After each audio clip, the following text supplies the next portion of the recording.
আনন্দ সভা। আমরা ঈদের ছুটিতে যাচ্ছি দেশের বাড়িতে। এইটাই আমরা সিলেট থেকে আসছিলাম দুদিন আগে, আজকে আবার সিলেটে রওনা হচ্ছি। সিলেট যাওয়ার জন্য আমরা এখন কমলাপুর স্টেশনে আছি। আশা করি গাড়ির টিকিট পেয়ে গেছি, কিছুক্ষণের মধ্যে আমরা চলে যাব।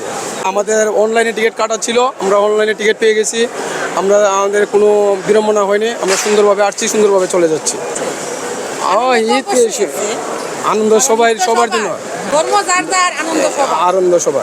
আমরা ঈদের ছুটিতে যাচ্ছি দেশের বাড়িতে। এইটাই অনেক মানুষ দেখতে পারতেছি। এরপরে সবাই আনন্দ অনুভব করতেছি। যানজট মানুষ দেখা যায় না, এটা তো অনেক আনন্দের বিষয়।